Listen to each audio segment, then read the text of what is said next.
Wrestle Addict Radio HQ, representing kings of the rings to the fullest. King Ricky made the hot tag to Willie T, and out of nowhere like Randy is the Queen Bee. Kayfabe brother, 400 plus in the bag like money in the bank brother. See when they pod, it's the opposite of common. Look at the comments, crowned at a certified top 10.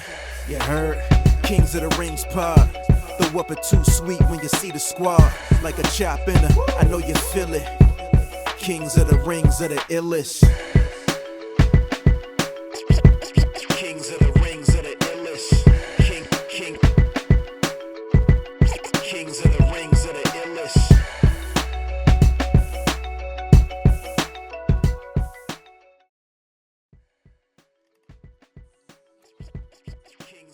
All right, folks, and welcome to another episode of Kings of the Rings podcast, episode number 407. It's two dudes with massive headaches. No kayfabe tonight, folks. I'm your host, King Ricky Rose. Thank you guys for joining us. If you guys like what you are seeing, make sure you like, share, subscribe to us at KOTR_podcast across all social media outlets. Kings of the Rings podcast. Like, share, subscribe, leave us a 5-star review.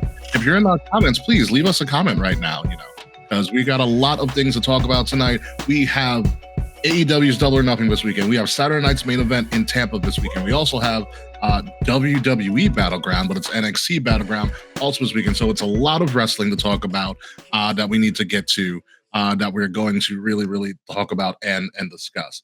But before all that, let's get into some things that happened, unfortunately, over the past couple of weeks. And one of the big things that happened is legendary ECW original Sabu passed away at the age of 60. As I block out Will's space, we're gonna have to... You can't see me. Barely see you. Sorry, my camera's so bad. I blame my internet. It's your crappy connects. We're gonna make a switch really, really quick here. But yeah, Sabu passed away. God, Will, I know you've been studying ECW the last couple of years, I would say. So what are your thoughts on Sabu, especially since you've been really looking at his work? As I talk about Will's shitty connection really goes out. So Sabu, an ECW original, he had been wrestling all the way up to goodness. Up until I think last year, Sabu was really doing stuff for the brand. And we unfortunately lost Sabu in all of this. He was only 60 years old, but Sabu himself put I think Will is back. Sorry. Yeah, there we go. Yeah, no. So he wrestled a few weeks ago. He wrestled during Mania weekend. Yeah. Joey Janela. People saying Joey Janela killed him. So is Joey Janela the new what's her name? Ariana Grande of wrestling? Oh, like they say she killed Mac Miller. I sure hope not. I really sure hope not. No, Joey Janela is getting a lot of hate he doesn't deserve because he apparently the drug kratom, which I've never heard of before, but apparently it's something a lot of wrestlers take for pain, but it's nowhere near as bad as Percocet or but Will's Wi-Fi is like Sabu's lifespan. Thank you, Taquan. Yes, welcome back. Welcome, Taquan. Yes. So basically, Sabu, 60 years old, a bunch of bumps.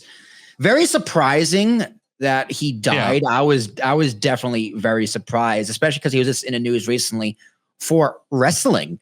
So you don't see that so often. But yeah, Sabu's legacy. I mean, it's always better because he's dead, but wasn't necessarily. He's definitely a trailblazer in his own right, but I wouldn't say he's a great wrestler or a great high flyer. Have you seen his matches? It's full of botches. The dude would do that chair spot off the top rope and slip all the time. So but according that to being things said, that super entertaining. Probably also was the one who really made the table spot famous. I know it goes to the Dudleys, but Sabu is the one who really did it first.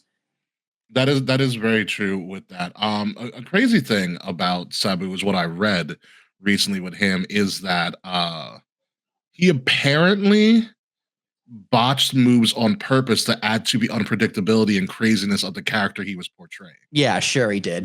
That is what has been told. It would make sense. I listened to Taz's monologue about Sabu on AEW Dynamite last week, and it was really heartfelt. He talked about how he pretty much Taz's legacy is linked to Sabu. Correct. In ECW, like they had a legendary rivalry. And he talked about how good of a person he was in the ring, and even a better person outside the ring. From what I hear, he was very giving. He was very knowledgeable to everybody in the background. I think there was a story where he convinced Vince McMahon that he was actually crazy. It wasn't that hard. I mean, Vince McMahon himself is crazy, but Sabu, he was a good Italian. Yeah, Terry Brunk. I think he was originally from like Wisconsin, where he was born, or something like that. I forgot. I know, but his feud with Taz and RVD, probably the two biggest ones. A two-time ECW World Heavyweight Champion. The first one was unfortunately a transitional champion, but that's what it is. What it is. He probably deserved a better run. Yeah. Company I don't know his second title reign, but hopefully it was a good one and a long one, because this guy is an ECW original, is a trailblazer, that extreme style, good for the table spot, botched a shit ton. But in that feud with Taz is what made ECW into their very first pay-per-view of April 97, Barely Legal. It wasn't the main event because Terry Funk was on the card, but it was the biggest, hottest angle going into that card. And then he started teaming with RVD, and then into 98 they have a big feud, and he really propelled RVD into the main event. And Taz was a main eventer, but that feud with Sabu was something that also elevated Taz, that babyface top spot, and then eventually propelled him to WWE for sure. Yeah, it's pretty crazy. Also, we didn't talk about it, but Mongo passed away as well within the same time frame. Yeah, Mongo McMichael. Steve Mongo McMichael, the former Chicago Bear. I know AEW did a monologue about Mongo because Mongo did debut on TBS TNT in the WCW reign. Yes, he did. You didn't know. And it took me forever to realize that Mongo was actually a former football player. Yeah, the Bears. He was on the Bears. The Bears. I think he played with Mike Dick. Oh, Dicker was his coach, I should say. Dicker was his coach. He was part of a legendary Bears run, like the 15-2 team. Yes. Defensive player, yes. Because in 97, him and Mongo McMichael and Steve Green, I think his name was Steve Green or something Green, who was on like the Panthers. Yeah, I know. It's Willie Green? No. Willie Green. It's something green. I know who you're talking about that. Yeah, it's something green. I think he recently died. I don't know actually. But yeah, that was ECW. But yeah, Mongo started as a commentator. He had a dog. I remember the dog. He always had a little chihuahua on set for whatever reason. And then he became a horseman and feuded with Steve Green or Kevin Green. Kevin Green. That's what it was. Kevin Green. There it is. Kevin Green. There it is. So, right yeah. Yeah. Mongo underrated talent. He had that MJF problem where he'd always yell through his promos. Yeah. But good promo, decent enough wrestler for the time. Pretty good announcer too. Very good announcer.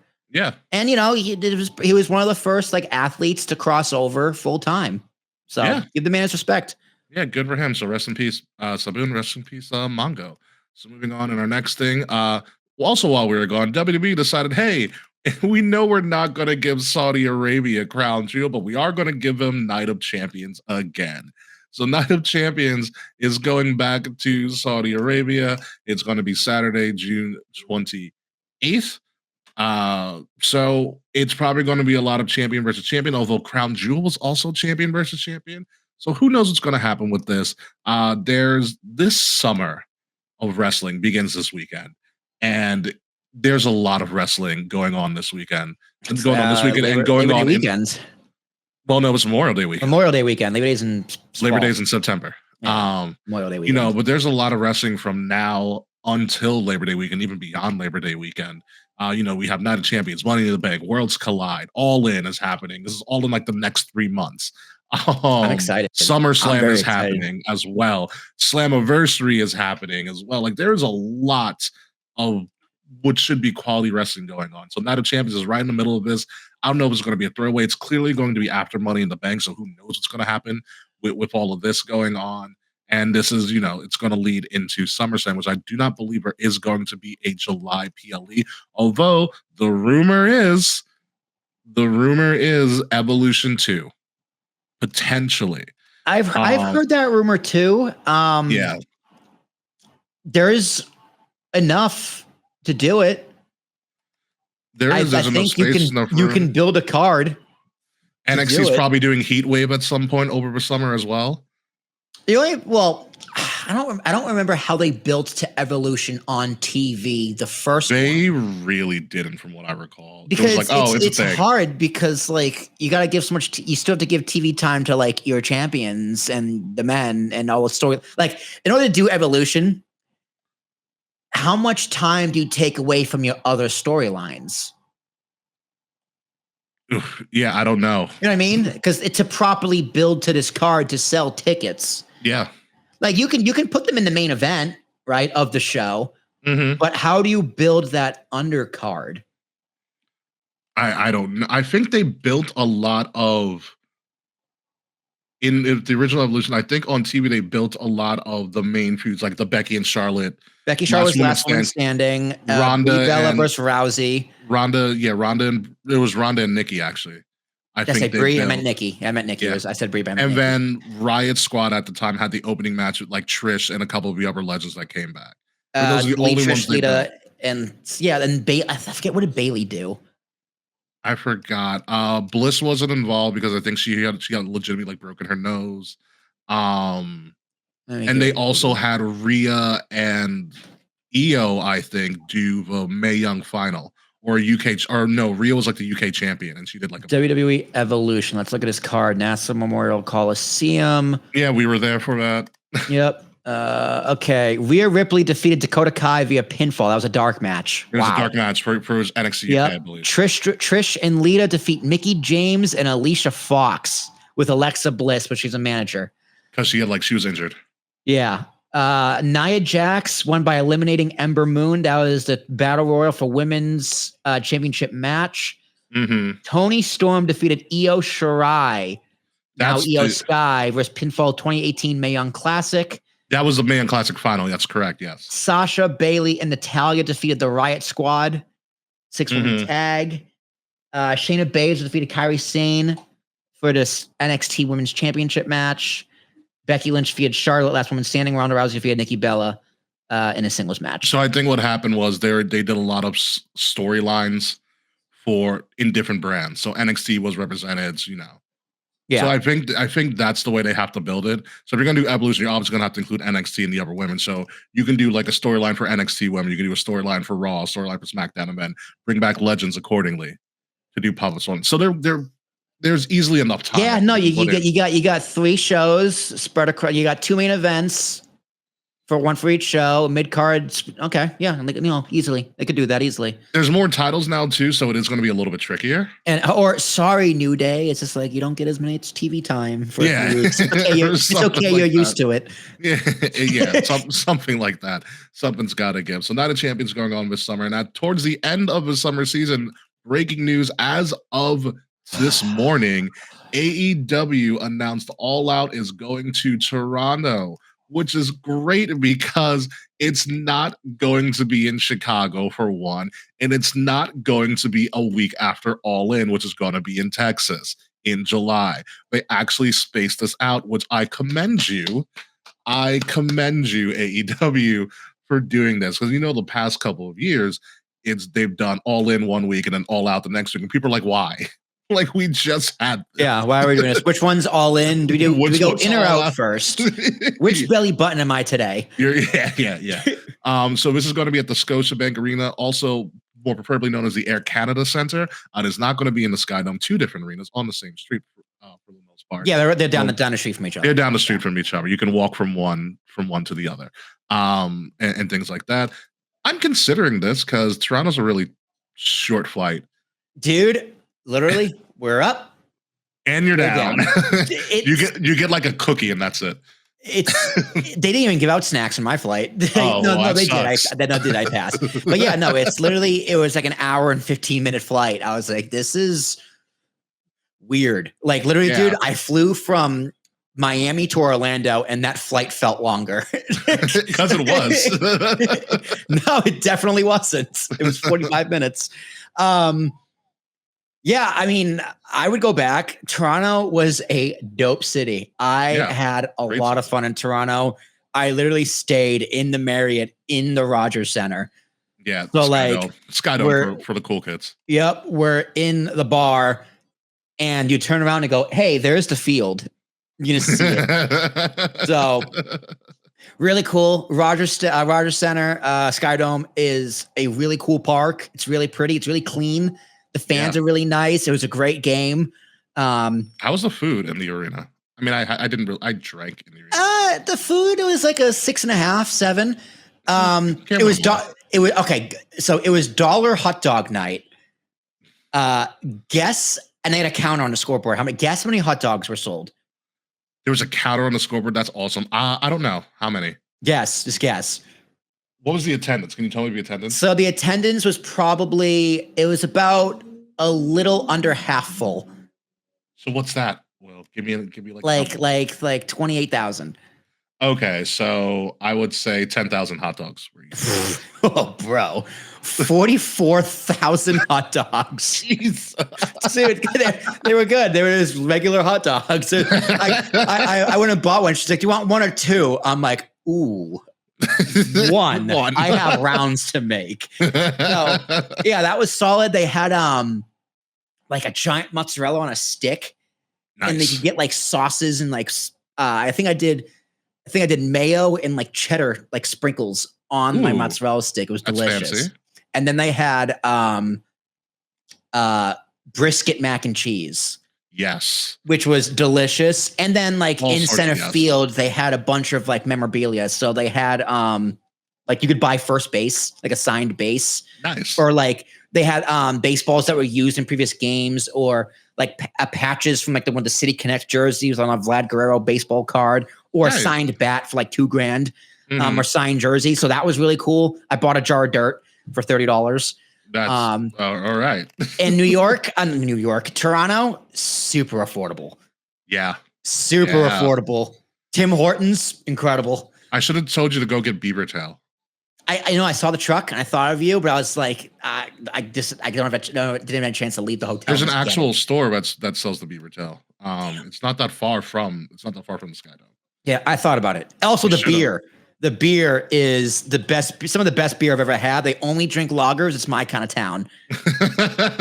Toronto it's an American city. I don't care what anyone says. Toronto is. It's a little bit more. You didn't go to the Hockey Hall of Fame, did you? No, did not. You could have walked there. You could have seen Stanley's Cup. I don't doubt it. But driving in from the airport, because we didn't do the airport in the city. We did the airport like 45 minutes out. Oh, yeah. So we didn't know. I could have told you. It felt like the Midwest. It felt like we were driving into Chicago. Yeah, that is Canada in general for you. Yeah. Very, very big mixture of Midwest and the South. Yeah, Canada was dope. I had a very, very fun time in Canada, and I would 100% go back. So, All Out, maybe. It's a no. It's a no. I'll tell you right now, it's a no. Okay. But I thought about it for a few seconds. Yeah, I mean, if we weren't doing SummerSlam and we weren't doing TNA, I would be like, yeah, let's do it. Fuck it, let's do it. Why not, right? Yeah. The flights. The weather's still warm. The flights are cheap. Flights are affordable, and or it's an 8.5 hour drive. So but you got to drive to New York State. You ever do that? Not fun. Yeah, it's not great. No, I've done it before. It's not cool. Go drive through Buffalo and then Niagara Falls. It's not even that. It's just whatever you do, don't ever drive up to Taconic. I made that mistake. Yeah. It's. I should have died. I really should. What, narrow roads, steep? All right. So real quick before we move over, the Taconic Parkway is the original Parkway of America. Jesus. Yeah. And now it's like a national like landmark of New York State or whatever. Or state. So landmark. They can't do like road work on it. No, it's single lane both ways. Oh, geez. And it's really narrow. and just woods everywhere. I'm like, this kind of sucks. Because I took to the conning instead of taking the freaking three-way because I took the wrong exit. But you live and you learn. I was young. It was for a work retreat or something. I was on my way to Albany. So, but there's that. But moving on to the last time we were here, we previewed Backlash. So now we're going to talk about what happened at Backlash and what are our thoughts on everything going on at Backlash. And also, just to refresh everybody's memory, I'm going to be putting up really quickly right now the results of everything that happened at Backlash since it was 2 weeks ago. John Cena defeated Randy Orton to retain the WWE title with a little help from R-Truth. Gunther beat Pat McAfee. Dirty Dom beat Penta to retain. Lyra beat Becky, which is a big surprise for me. And Jacob. Yeah, I called that one. Yeah, and Jacob had to retain the U.S. title in a fatal four-way. So overall, what do we think of the show, Will? Disappointed by Cena and Orton because they played the hits as they did this to finish. The R-Truth coming in was dumb. It was dumb. But I get they're setting up Sunday's main event. R-Truth in the press conference, hilarious. Absolutely. Because John Cena's like, I'm sorry, I gotta be better about press. First question, Truth comes in. Yeah. No more questions. It was great. It was great. You know what I love about WWE and the press club? They're like, you know what? It really is just a way for us to practice promos and set things up. Like, so remember when they started doing pressers and it was kind of like a serious thing? And now we're like, you know what? AEW. You're like, you know what? Let's just be stupid. And I was like, this is perfect. Yeah, it's great. It's very entertaining. I love the pressers. Yeah. The McAfee Gunther match was great, but I wanted a little more. I wanted McAfee to get murdered a little more. I wanted blood. And then take a week off. But yeah, Michael Cole getting in there, cool. Him being involved, I think it makes sense because the story was literally about him. I love him being like, hey guys, I'm going to be completely biased here. Biased. I was like, I love it. Me too. They was this close to doing the throwing in the towel, which I think would have worked. A little cliche, but a little worked. I would have loved the throwing in the towel spot. And then Gunther giving the bow, it didn't kill the angle, but it did kind of give me a little, that's unlike you. Gunther's character is weird in that way where he's like, if you keep up a fight with him, he kind of respects you in a weird way. It works, but in the moment, I'm like, this McAfee should have gotten murdered because he got a few. Yeah. He did get murdered, right? He didn't. He got hit in, and he survived. Yeah, but I think he could have taken that Monday off to sell it a little more and come back last week. Mm-hmm. But nitpicking, match was fine. Everything else, Lyra, Becky, great. Fatu, great. Dom and Penta, also great. Yeah. Yeah. I thought it was a very solid show. R-Truth covering at the end was, it was what it was. I mean, we were going to see John Cena and Randy were going to play the hits. Like, they've done this song and dance so many times. I was like, I could call this match. Yeah. Yeah. No, it's fun. I gave the card a 7. Yeah, it's a solid card. Again, the biggest surprise for me was Lyra and Becky.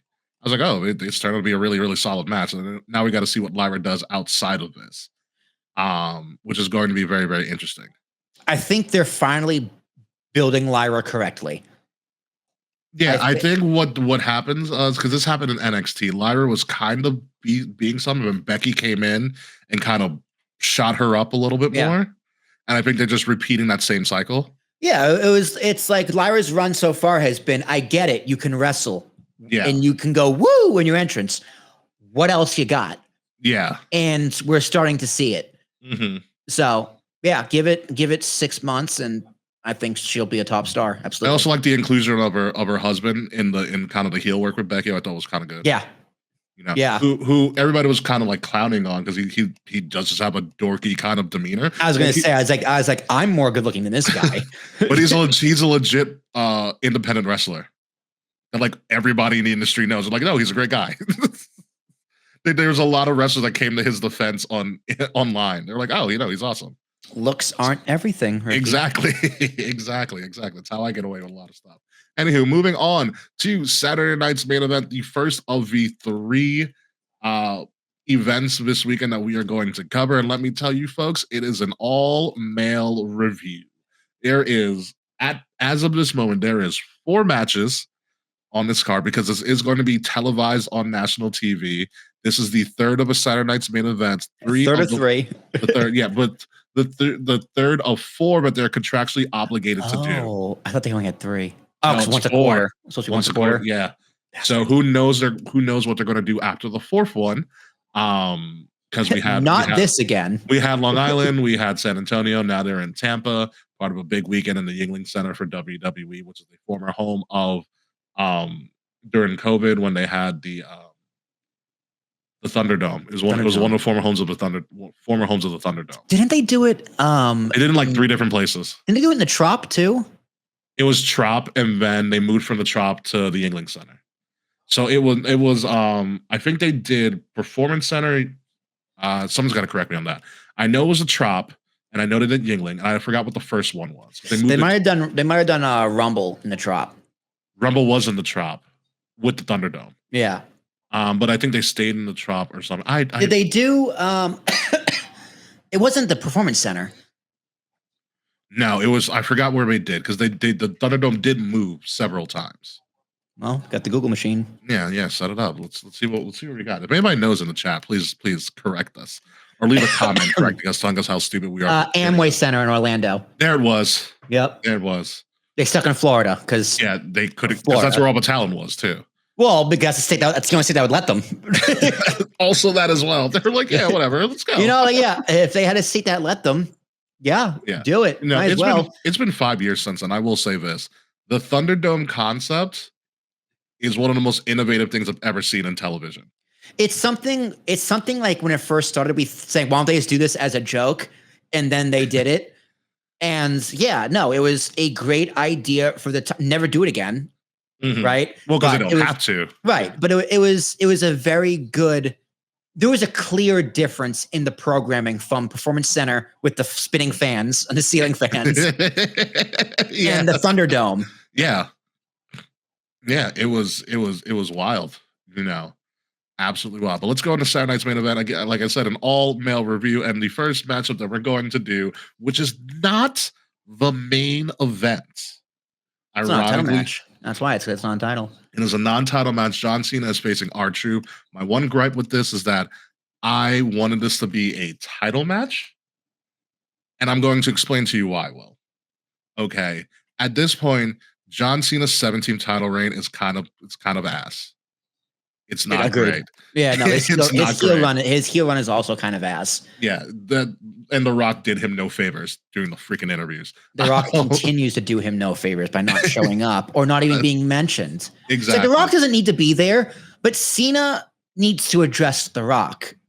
Something like that. So I'm not the one who came up with this theory, but I heard it on the Ticks of Talk, and it made sense. It was like it would benefit John Cena to win 18 at this point and not stay at 17. So if you give R-Truth a fluke title run, number one, brilliant. Number two, R-Truth then becomes the oldest person ever to win the WWE title, because currently the oldest person ever to win the WWE championship is Vincent Kennedy McMahon. And R-Truth is now older than Vince. At that time he won it. Yeah. He won it, what, 99 probably? He was 53. Vince was 53 when he won the title. R-Truth is now 54. But that was, if Cena lost, that would complete, because his whole thing is he's the last world. Even if he wins it back the next day. Yeah. But the internet would lose their minds. Listen, an R-Truth title reign for all the wrong reasons. You can give R-Truth a Zack Ryder treatment. Okay, remember when Zack Ryder won the IC title and then The Miz came back and beat him for it? If Cody came back and it was a clear screw job, and then that set up Cena Cody for SummerSlam, and Cena wins it back on Monday, fine. Mm-hmm. But like Truth is winning like clean, quote unquote. Would be an absolute disaster. I'm here for the chaos. I'm here for the chaos. And this is the reason that the title's not on the line, because I think Truth is going to win. I think it's going to be because the title's not on the line. John Cena it's a telltale sign. Yeah. I think Truth wins this pretty, not easily. I think there's going to be something chaotic that's going to happen. But I think Truth beats Cena. I do love all the work that Truth is doing. Like with the interview, he's like, John Cena's my hero. My childhood favorite. I don't know how he says that with a straight face. He's a good actor, man. Or he actually believes it. You can never know with his interviews. I know that's why he's the best. All right. So the other thing we're gonna have a little bonus question here. I'm picking Cena, by the way. You're picking Cena. Why are you picking Cena? Yes, because it's a duh to me. It's just a duh. Like Cena's probably not losing until he retires. Fair, but my whole thing is it's not a title match. So if it was a title match, Cena's winning. And I get that. That's a very valid argument. Yeah, and he's also not the main event. How it goes. And he's also not the main event. So I was like, oh, he can take a loss here. Yeah, but it completely derails his already not so great retirement angle. Yeah. It's just all the way bad with this. But what is actually going to be a main event, as announced on Raw the other night, is Logan Paul versus Jey Uso for the WWE World Championship. And watching Raw last night after that opening segment, which apparently Jey Uso literally kicked Logan Paul in the mouth because Logan Paul was bleeding at the end of Raw. Amazing. You know, a great segment. It was a great segment. Yeah, I thought at the beginning of when Jey Uso got the freaking the win over him, I was like, oh crap. I was like, they're not going to meet up at all. I was like, damn it, is Logan Paul going over on Saturday and winning the title? Yeah. And then Logan Paul came and then clocked the crap out of Jey with great camera work. At the end of the Raw, I was like, okay, Jey's winning. And that's how I got to the decision. No, well, first off, this picture of Logan Paul looks like an AI picture of Logan Paul. It is colorized a lot. Like his jawline doesn't look like that. It's not that thin. But yeah, but Logan on Monday, like remember he had that promo with CM Punk where like he did not hold his own at all. Yeah. He did better with Gunther. I mean, Gunther still kind of dog walked him a little bit, but he didn't just stand there and take it. He's like, all right, Gunther. All right. I knew you were a Paulson or whatever the hell he calls his stupid fans. But yeah, it's just, it's becoming a foregone conclusion. At some point, he's going to win this belt. And the internet's going to explode. You know what I would do? I'd give him Money in the Bank. He's got to qualify. He hasn't been in the qualifier yet, but I mean, if not this year, next year, give him Money in the Bank, because Triple H also said in that presser on Backlash, he's like, Logan Paul is not a celebrity wrestler. He is doing this full time, and I think he deserves a title and the respect of a full time wrestler. And I do agree. He isn't there every week, but he's on like a CM Punk schedule. Kind of. Where he's not taking like 6 months off, 3 months off. He's taking a few weeks off, and because he's still an attraction, but he is still predominantly his first thing is a wrestler. So yeah, I mean, say what you want about him outside the ring, but in WWE, you got to give the man his respect. Yeah, honestly, and that's the one thing I was like, God, I got to give him his respect, but also I really like that finisher, and I hate to say that I like that finisher. Yeah, it's great. I mean, he's great. He's great on his stick, just completely playing off the crowd. He did better with Gunther, but it's Gunther. You know what I mean? Like, what are you gonna do? I was like, man, is Gunther kind of turning face? Could I see Gunther as a face? How long before we see Gunther as a baby face? Not in a really long time. He's too good of a heel. I think he may get on like a Kevin Owens, we like you even though we know you're a dirtbag. Yeah. Move, because that happens with a lot of good heels. But I'm excited for this match. I think this should main event, absolutely, because it's a little more of a question mark. Like it is possible Logan Paul wins, just not here. You know what's good? You know what's good about Logan Paul? Because he has such a following outside of WWE, he's probably on his show this week or whatever he's doing. He's probably pushing this to the moon.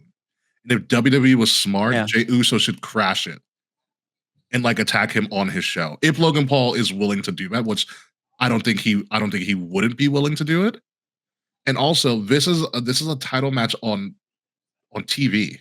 Yeah, primetime. NBC, baby. Yeah, this is gonna do numbers. Well, I was thinking that because it's gonna do numbers. But who is Logan? Like who is drawn to Logan Paul?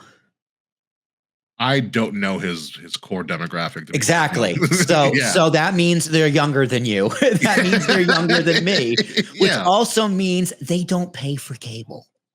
So it might do numbers on social. It might do numbers on clips. It might do numbers here and there. Hell, it might do numbers on their parents' Peacock account.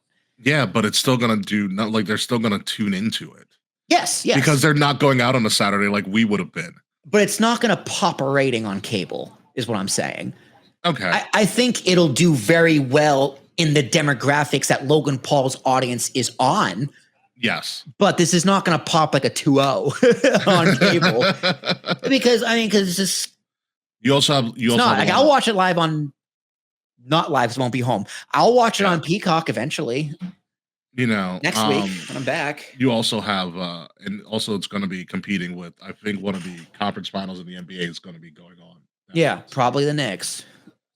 The Knicks are playing tomorrow, so they spaced out. It could happen Friday, could happen Saturday. So who knows? Probably the Knicks. Yeah, so you're going with Jey Uso with this one? I'm going with Jey Uso. Yeah, I'm going with Jey Uso too, because 4 letters, 1 word, yeet. Yeet. Ooh, I've seen a lot of college videos of kids doing that, and I'm like, it's like Jey Uso is just printing money at this point. Yeah, no, he knows his audience. He knows the click. Picking up children in the crowd now, like Montez did. Right? He's also, because where did Yeet come from? Because WWE got a little late on the Yeet train, but where in that culture is that from? The word Yeet Yeet is African American vernacular, aka slang. Yeet was around when I was going to bars. Like we would just say like yeet. Is there Long Island is the yer?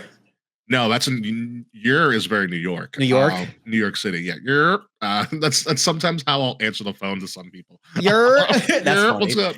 So, yeah, I figured yeet was black culture, but it goes that far back. Because so when Jey Uso started saying yeet, I was like, really? We're still saying yeet? Like that's how like confused I was. It's funny. That's what Jazz said. Jazz is like, yeet. What? Why? that was my confusion too. I was like, we've been using yeet for years. Why are we doing this now? And now it's over again. And I was like, wrestling. Nothing dies in wrestling. I mean, it works. If it works, it works. Because I remember we would say yeet all the freaking time when we were out for no reason. Or like, oh, you got yeeted, I mean you got thrown somewhere, or like somebody yeeted this person. Yeah, no, because like a long time ago, Jazz would like send me a TikTok of someone falling and go, oh, this person got yeeted. Yeeted, yeah, that's the right way to use it. I'm like, what? That's the correct way to use it. I had kind of known of the word, but yeah, whatever. But you notice Jey, he's bulking up a little. He's a little more. He's bigger. He's getting a little bit bigger. Yeah. He's getting thicker. He's getting in. He's getting into main event shape. Yeah. Yeah. He's put it all together. It's like I can't think of what he should be better at or what he should improve on. I just think his booking should be improved on a little bit. It's gonna get there. This is his first real feud after winning the title. Right. Like I do like the story of like he's overlooking Logan Paul. Mm-hmm. Ooh, thank you. And that's the story because he's distracted with Seth and the main event picture. Yeah. But I think he just needs a little more attention. Listen, he's printing money and kids love him. He is right. Like that's all that matters at this point. Yeah. He sells like a maniac those Yeet shirts. Like he's building built and booked a lot better than Damian Priest around this time last year. Correct. Very correct. Yeah, Damian was kind of just a little fluke afterthought. And Damian was kind of the same way. I'm like, Damian, I don't know what you should improve on. It's just they're not booking you properly. They're not booked. He wasn't booked favorably. Mm-hmm. Put it that way. It was truly like a very secondary title when it was on Damian, unfortunately. But moving on to a clear Saturday Night Main Events match, like someone classically booked this. CM Punk and Sami Zayn, semi-strange bedfellows, versus Seth Rollins and Braun Breaker, because this is the main storyline that's going on, and we don't actually know where this is going in any way, shape, or form. I will say this.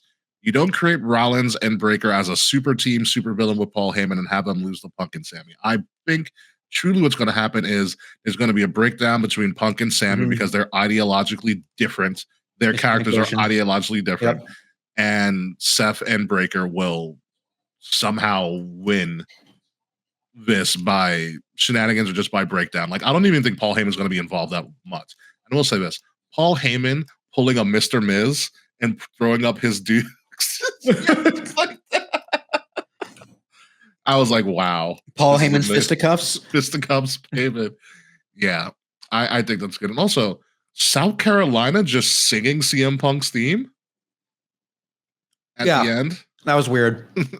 I was like, wow, they can sing. They know all the words. Yeah, I did not know this about South Carolina at all. And I also love how CM Punk's been doing the same spot for like the last 3 weeks of Raw. Yeah, just walking in the end and point at people.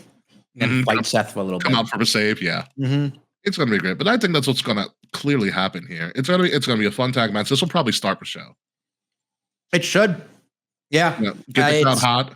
It's fun. It's very interesting. I like Seth as his character. I like Braun as the unhinged crazy man. Yes. It is a little bit of a shame because the crowd was starting to really like him. And kind of then we made him bad. But we're still cheering for him. Like, we still like him. I'm waiting for him to come out in the chainmail like his uncle. Seth is still getting cheered, even though he's supposed to be a bad guy. But I think that's okay. Do they need a third? I want them to have a third. My fantasy for this is they were going to recreate the Dangerous Alliance, and I thought a perfect third right now, because I don't know if it goes bigger. Like, they can go as high, like without Paul Heyman as a manager, they can go as high as 5. I would say is the perfect for them, but 5 is a lot. But 5 is a lot, and not many people pulled it off outside of the Bloodline. But I thought the perfect third, also because their characters are kind of aligned finally for the first time, would have been Becky. Yeah, because Becky turned mega heel like right after Mania, and Seth became mega heel. I was like, oh, we can line them up together. I get that. Yeah, but how would you use Becky in this storyline when it's just like Becky needs another woman to feud with that can align with Punk and Sami? Like, how would you write Lyra into that storyline? That's the difficult part with doing that, like a male and woman. I think they don't do it, a male and female faction like that. Yeah. It's because you got to mix how Becky or the woman gets involved with all the men. Because you can have Becky come in and like kick Punk in the balls, but you can't have Sami give Becky a hallelujah kick. I mean, listen, Becky took a fucking End of Days. I mean, she would do it. Yeah, but the internet would not like that. And advertising did not like that. I mean, when she took the End of Days, I was like, oh, that was pretty shocking, but it worked in everybody's favor. It was amazing. It was amazing. Remember it. Yeah. I think it's not more so who does Becky feud with, but I think for me, I saw it as how would Becky fit into the purpose of the faction, which is something we really don't know. Like, we know that Paul Heyman aligns himself with people who are going to be the next big thing. And that's why Braun Breaker's there. And he's there to just make sure Seth gets the title, like pulling what Seth's doing. He's doing to Seth what he did for Roman. You know, and I think Paul, and the other thing is that we've never really had a Paul Heyman girl. And so Paul attaching himself to a woman for the first time ever was like a Paul Heyman girl. And it's more so the aura of Paul Heyman. Like, if you're with Paul, you know you're going somewhere. Yeah, you could have. I'm just thinking about this as you're speaking too. Yeah. You could have Paul Heyman come out for Becky's matches, be a manager. You could have Becky standing out there during the promos, exactly, right? Or something that'll be really cool. Like, say Becky is defending against Lyra, right? Or defending against Lyra. Yeah. And Braun Breaker is just out there, standing there with his arms crossed, just as intimidation. You know, like Braun is still the heavy of just there, doesn't get involved, but just the presence. And like, you have like Ivy Nile like out of the ring, and she's just like, my God, yeah. And she she hesitates before getting back in the ring, like stuff like that. It's like, yeah, okay, Becky's a good choice. You can get creative there. I'm just like anyone but Sami at this point. It is leading towards Sami turning and joining them. But I hope it's a red herring because the crowd is not ready to boo Sami Zayn. We haven't been ready to boo him since he beat Gunther. I don't want to. Like, I don't want to boo him either. Like, we want Sami Zayn to win a title. The world title. The world title. Like, that is something we as fans want. And he's getting older, probably going to retire in the next 3 to 5 years, give or take. Maybe. We don't want him to win his title as a heel. Now, I would love to see him get in the Money in the Bank and win it that way. A friendship match against Jey Uso. I'm going to cash it against Jey. He wins, and then Jey ends up losing his mind and turns heel and loses all that yeet money.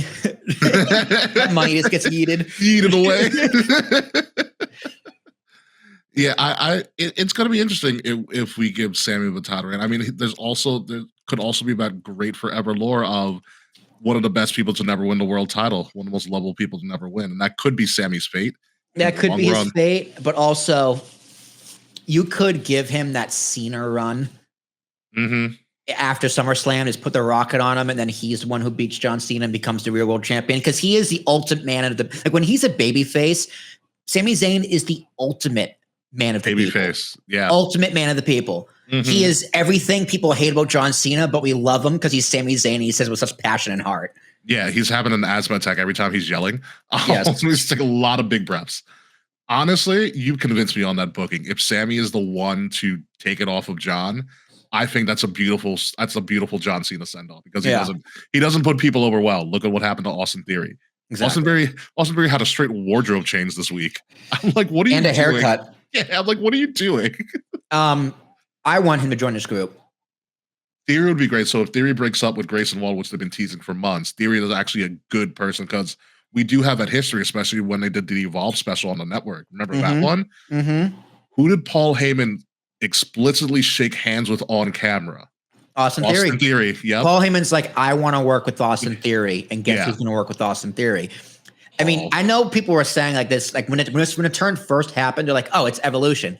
Heyman's Flair, Seth is Triple H, Braun is Batista. I'm like, who's Randy Orton? Austin Theory. Right. We've been saying that for years. Yeah. It's kind of funny. He started off hot. People really got annoyed by him, like the fans. And then because they put him with Seth. Remember, they put him with Seth before during the pandemic, and then that kind of floundered. Then they took him to NXT. He worked with the Garganos, and he was really funny being the idiot. Like, he has range of being just a lovable idiot. And there was a lovable idiot with Vince McMahon. Yeah, and he's lovable idiot with Vince taking selfies, and then he came back, and then John Cena crushed him in one promo. I was there. I remember being so mad about that too. I was like, "What are you doing, John? This is not how you get somebody over." But that's John Cena for. So you're going with Seth and Breaker on this one officially? Yes. Okay, yeah, because we have a lot to do. Moving on to the final match that we know of on this card, it is a steel cage match in the feud that has not ended in almost 2 years. Damian Priest versus Drew McIntyre, because Drew McIntyre just doesn't know how to end feuds well at all. I don't want him to. His feuds are the greatest. He's so mad all the time. I really think this is a steel cage match. This could even start the show, to be honest with you, because it's a steel cage. You go steel cage the world title, which is pretty interesting. Booking. This could easily be just a back and forth booking, because Priest won at Mania. Priest lost at Mania, so I think Priest could win here. That's officially what I'm going with. I think Priest is winning the steel cage. That's safe. That's a safe bet. Yeah, because Drew and Cages don't really end up well for him. Look what happened at the Hell in a Cell. Yes. Just think of Drew's McIntyre's last 3 feuds: Priest, Punk, and Seth. And they're all kind of the same feud, like the same motivation for Drew. You keep screwing me. And that's a good Drew, actually. And that's been his motivation for the past 3 years. But you know what? It's incredible. It works. It's 3 for 3. And his matches are physical. No matter the size, his promos are intense, no matter who they're on. And he elevates everyone he's working with. This was a nothing feud going into Mania, but Priest and Drew really, really made it work. Yeah, Drew got glass in his eye in the backstage angle. He had to wear the eye. He had to wear the eye patch for a fucking week. It was great. Yeah, I mean, Drew won me over with promos when it was literally like the Monday after the Rumble 2 years ago when he went up to Punk and Punk was injured. He's like, I prayed for this to happen. I was like, oh my God. I was like, we have a feud, folks. So, but Priest is a good bet. I'm gonna go with you, Priest. Yeah, I'm gonna go with Priest as well. Like, they're high on Priest. He literally was just in New York because apparently the Bronx has their own like Walk of Fame or whatever. So he's like the Bronx Hall of Fame. Yeah, he got the Bronx Hall of Fame, which I was like, I wonder who's on that list. Yeah, I kind of want to know, actually. Let's give it a Google. You know, he just got a good picture with Bad Bunny. Like, you know, he's doing well for himself. And I'm also waiting for a day we get Bad Bunny versus Logan Paul. The Bronx, it's the Walk of Fame. Okay, the Bronx Walk of Fame. Mary Higgins. I don't know many. I don't know. I'm not big on Bronx history. Okay, past inductees. What do we got? I'll let you know when I find someone that I recognize. Okay, so we're moving on. So that's all we have for Saturday night's main event. Only 4 matches. There's only 4 matches for Saturday night's main event, as we know so far. There'll probably be some sort of break in between. I don't know if Jesse the Body Ventura is going to show up. Apparently Tatanka's supposed to make an appearance because Tatanka. Yay. So Colin Powell is on the Bronx Walk of Fame. That makes sense. He was former Secretary of State. Let's see who else we got. So as Will's looking through the Bronx Walk of Fame, we're going to try to crown this. If you guys want to chime in on the chat, which someone has, like, oh, Fretz is here. Hey, Fretz.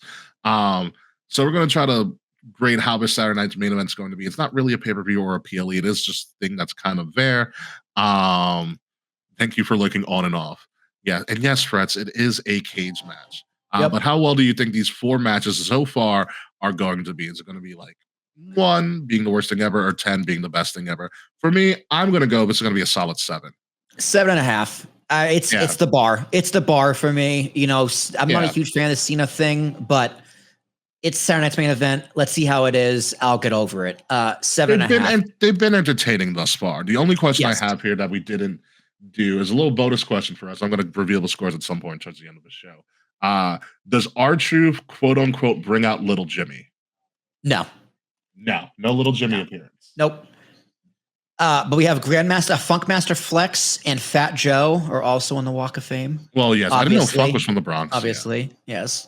A lot of rappers are going to be on here because. Well, yes, it is the birthplace. It is the birthplace of rap and hip hop. Is the Bronx, the South Jerry Valley, Jake LaMotta. Jerry Valley or Cherry Valley? Jerry. Oh, okay. Yeah, Jerry Valley, VALE. I was like, Cherry Valley is a sandwich shop, and they're in Whitestone. Cherry Valley is delicious, dude. Yes. Oh, Karis won, obviously. Of course. Fretz is going 8 crowns for the show. High praise. High praises, Fretz. Good Lord. Fretz loves his nostalgia, so I get it. I get it with that one. Let's move on to the second Michael of the feuds. Michael K's from the Bronx. I did not know that. No, he's on the Walk of Fame, probably for the Yankees. Oh yeah, because it's the Bronx, obviously. All right, Neil deGrasse Tyson. Of course, Neil deGrasse, my most favorite physicist ever. The only physicist I know, I think, that's still living. Yep. So anyway, folks, the next event that we have is going to be on Sunday, May 25th at the Desert Diamond Arena in Phoenix, Arizona. It's AEW's Double or Nothing, the college videos, a major event for AEW because the Dynamite specials don't freaking count before All In Texas in July. So these things have a lot of implications. Like I was saying on the pre-show, which you guys were not privy to, I think. I've been watching the last month of AEW, and they're getting pretty good. They're getting consistent. The storylines are getting a little bit better. Oftentimes, as I've been talking to Mance is like, I tune into AEW, but for me, AEW is like, he had a great description of AEW. He goes, there's no music between the beats. Ooh. I was like, ooh. I was like, wow, that makes a lot of sense. That's very good. Yeah, I was like, that makes a hell lot of sense. But there's a little bit more music this time. So Double or Nothing is known for one big thing that we all kind of lost our mind over the first time it happened. Well, do you know what it is? No. It's Anarchy in the Arena. Oh, God, again? Yes, but this time it's going to be a little different. So officially, we don't know all of the participants of Anarchy in the Arena as of Collision last Saturday. That's good. We got 5 days. But we do know the 2 essential captains of this. One of them is going to be Swerve. And the other one is going to be Jon Moxley via the Death Riders. So in the lore of AEW recently, Jon Moxley and the Death Riders, Mox has also kind of sought the help of the Young Bucks.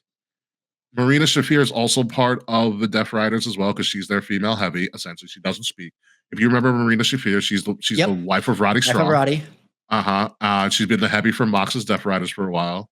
And everything like that. And then most recently during the cage match between Moxley and Samoa Joe, we had Mox get help from a New Japan Pro Wrestling star known as Gabe Kidd, who is a very dangerous man as he's been portrayed in New Japan Pro Wrestling. So Gabe Kidd has come over and kind of aligned himself with Mox. On Swerve's team, you have potentially, again, these aren't official yet, potentially Samoa Joe, Kenny Omega, who's obviously feuding with the Bucks as they have that little bit of a rift, Powerhouse Hobbs as well, and also a newly re-signed Willow Nightingale. So for the first time ever, Anarchy in the Arena more than likely will include women for the first time. Ooh, okay. Willow Nightingale and Marina Shafir on opposite sides of each other. That'll work because they fight all over the arena. So there's exactly. There's only just pinned in the ring. You gotta be pinned in the ring. That's the thing. I don't remember. I know Anarchy in the Arena is just weird. There's a possibility that more people could be added. Cesaro, aka Claudio, might be added to he's with Mox's team. Okada might be added. There's going to be a lot. There could be a couple people. Like I think the biggest Anarchy in the Arena has ever been is like 7-on-7. Currently, it's going to be 5-on-5. Well, from what I've seen in storyline, Ricky, it's a smaller arena now, so true. they got less. True. They got a little less. So 5-on-5, I think, makes the most sense. Yeah. So what we're going to try to predict here, because to explain all the storyline and how to interlock is going to take forever and a day. He's big. You know, the faces are with Swerve. The heels are with Mox. Yep. Since it's Anarchy in the Arena, there are no titles on the line, which leads me to believe that Swerve's team is winning. Last year, the heel team, aka the Bucks, and them won Anarchy in the Arena. I'm just from what I've seen in the past couple of days of catching up on Dynamite, I think Swerve and them win here. They win? Yeah. But Mox is the champion? Mox is the champion, but no one sees the title for. Champion's advantage. I think Mox wins. So I'm going to go Team Mox. Okay. Yep. I'm going to go Team Mox. Like I said, this thing can go 7 ways to Sunday. There's a lot of weird stuff going on in Anarchy in the Arena, but I do like the fact that they are going to include females on both sides because I think that'll jazz things up a little bit. Oh, also Fret's in the chat. All Out Toronto, decent chance he goes. Fret's, he was talking about that, yeah. If you go, I will seriously look into going. Honestly, to go just to see Frets would be like a lifetime achievement. I would go to hang out with Mr. Frets. Mm-hmm. If you do go, let me know because I will seriously look into flights and tickets that day. And make a decision. Drinks on us, Frets. Drinks on us, Frets. If we yes, Frets. Drinks on us. The 3-Speed. It's my favorite lager up there. I mean, Frets loves his beer. He can probably put you onto a lot of stuff. So yeah. No, there's literally breweries all over the stadium, so there's plenty of options. Plenty of beer. Yeah, so Anarchy in the Arena is going to be a wild time. Who knows what's going to happen? It's probably going to be the main event because why not? Because this is pretty much the main storyline and a bunch of other storylines encompassing that as well. Also, going on with this, we have the finals of the Owen Hart Foundation tournament. Remember that tournament? No Martha Hart, hopefully. But the final is Will Ospreay versus Hangman Adam Page, who still looks just like a very scary racist. That's just how his character is portrayed. He looks like a GTA NPC. He does, which we still have to wait a year for. Yep. Me longer because I'm on PC. Yeah, that sucks. Oh my God. So the winner of the Owen Hart tournament is guaranteed a championship match at All In because they finally found a way to tie it in. You don't get that you don't get the pink and black belt and just hold on to it for no reason. This guarantees you a championship match at All In for the world title. With that being said, And based on how these guys are being portrayed on AEW in the last month, it is clearly Will Ospreay that's winning this. Yeah. He has been their golden child ever since they signed him. They keep putting him in feuds. The crowd loves him. He's an Assassin's Creed cosplay in the making. And he's been talking a lot of trash about WWE. It's the perfect mix of this is our guy. Yeah. No, I completely agree. And look at him. He's fucking gorgeous. Look how good he's a dashing fella. He's what, Australian? Yes. I forgot. I always look this up. It's Australia or Wales. I forget, and I don't want to screw it up because that's a very bad thing to do. Essex, England. Essex, yes, but he did spend some time in Australia. Fred says, depends on my buddy. He'd be coming to my place and driving us both. We can meet you at the arena. Is your buddy Slack? I hope it's Slack. No, it's I know. Slack. I mean, I would also kind of go for Slack just so I can curse him out in person for once. Yeah, I mean, I would think less, but I'd think less about going, but I would definitely think about it. It'd still be in consideration, but yeah. With his own hard final, this is going to be a fun final. They had a good Ospreay and Hangman had a good promo on Dynamite last week. But it's got to be Ospreay. What I keep remembering is that this is the lead-in to All In, their biggest show of the year at Globe Life Stadium. You need the biggest star. And your champion's a heel. So you need your biggest heel and your biggest face. That's just wrestling 101. And honestly, I think Ospreay should be the one to take it off of Moxley and get the freaking title back on TV. And he can end the Death Riders for what it's worth. And Ospreay does play a good face. He's a very, very good face.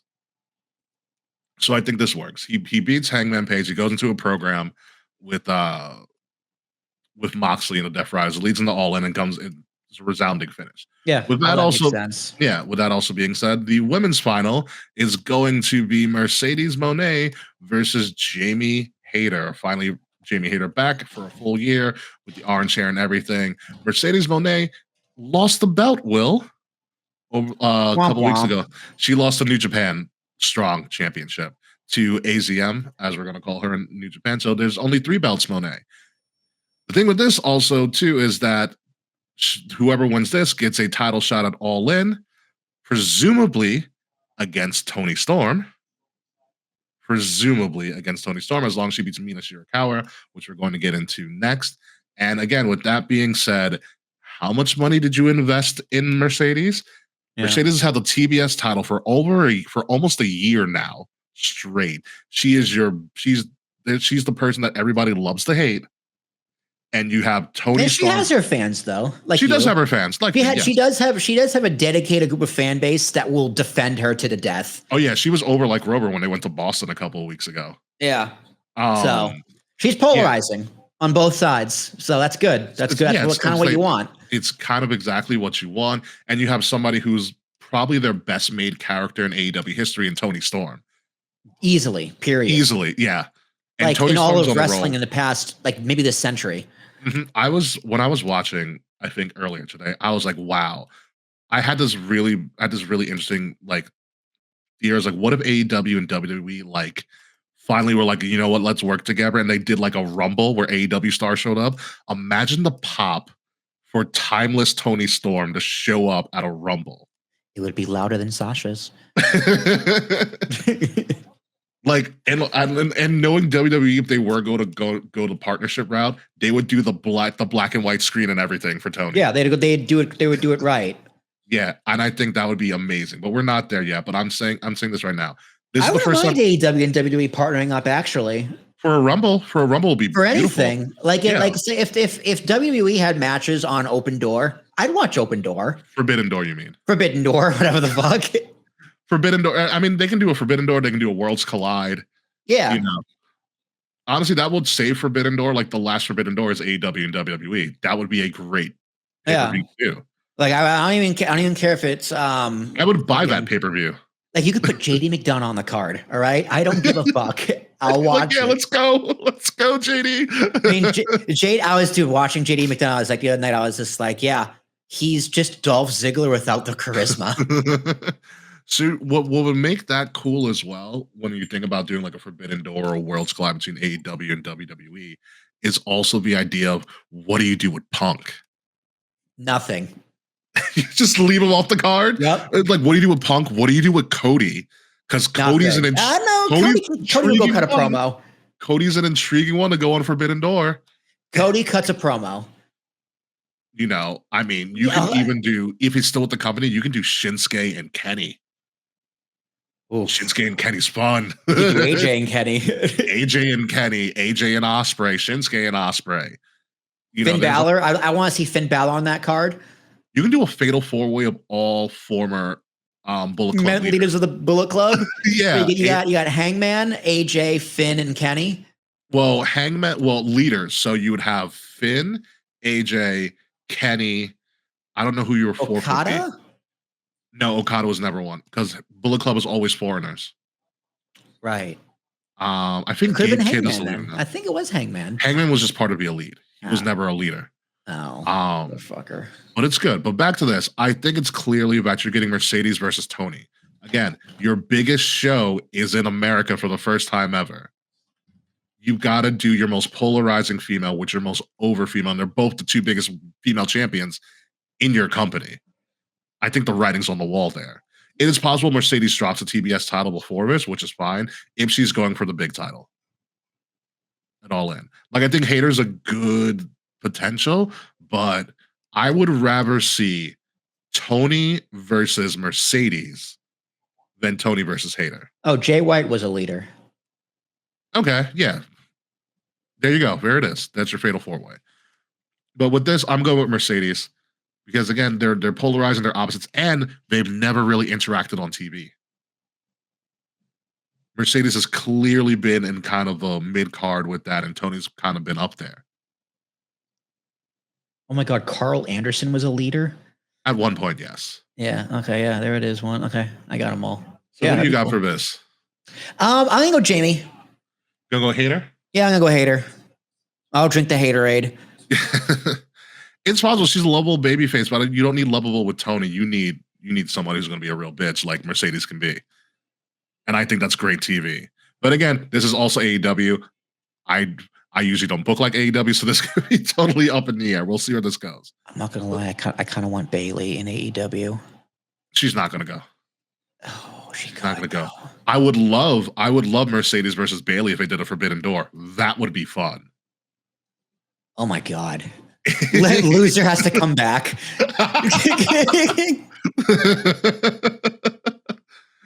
Because also Mercedes and Bayley would have a really fun match. Or no. Okay, do you do loser has to go back or winner has to leave? Ooh. Ooh, that's interesting.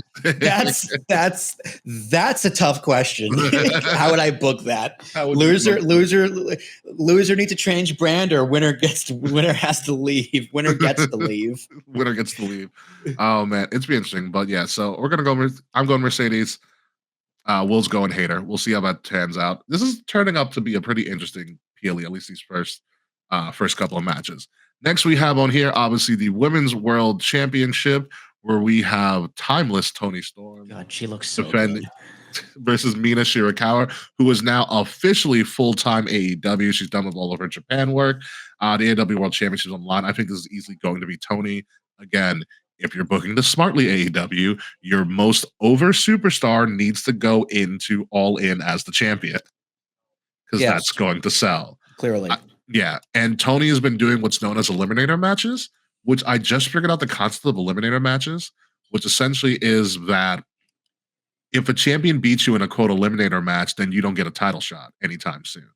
However, the way this came to be is that Toni has been doing eliminator matches for like the last month, and Mina Shirakawa pinned her in a fatal 4-way eliminator match. So now she gets to challenge Toni for the title at Double or Nothing. Oh, so it's like a number one contenders match, non-title match. But the opposite, if you lose, you don't get it for a while. Yeah. You're out of contention. That's a good idea. You're eliminated from contention, essentially. It makes non-title matches actually mean something. And Toni's been doing a bunch of she's done singles and she's done fatal 4-ways. So there's been that's actually a really, really, really smart tweak. There's been a lot of talent that has been going through to make in wrestling. Like if you go like, hey, what's the difference between AEW and WWE? That. That's a good one. But you know what makes this good as well? Because since AEW pretty much has an open door policy with other talent from other companies, other people have been showing up to try to challenge Toni. So it makes Toni's title worth more if she keeps winning. Exactly. So logically, it makes it makes no sense. There's no one left for me to beat. Exactly. Yeah. And then just fucking someone new comes out. And it's like, oh my God. Oh my God, who is it? Yeah, no, it's actually a really, really good idea by AEW. Speaking of which, if we go back to Hangman and freaking and Will Ospreay, so Hangman had an opening Owen Hart tournament match against a random person. And you know who the random debut person was? I hope it was Santino. No, it's actually somebody better. Someone I believe you should know. Do you know the walking weapon, Josh Alexander? Oh my God, yeah. Yeah, he is full-time AEW now. Good for him. Yeah, I'm very happy for him. I hear a lot of good things about Josh Alexander. I know people that know him. So there's that as well. So no, it does work out in Toni Storm's favor, but I think Toni's winning this. I think this is easy. Easy peasy. Easy peasy. Toni's winning this. Her promos are so ridiculous. And it's great. Like, she really found her character. Yeah, they're amazing. And I'm really happy for her. That she found a person.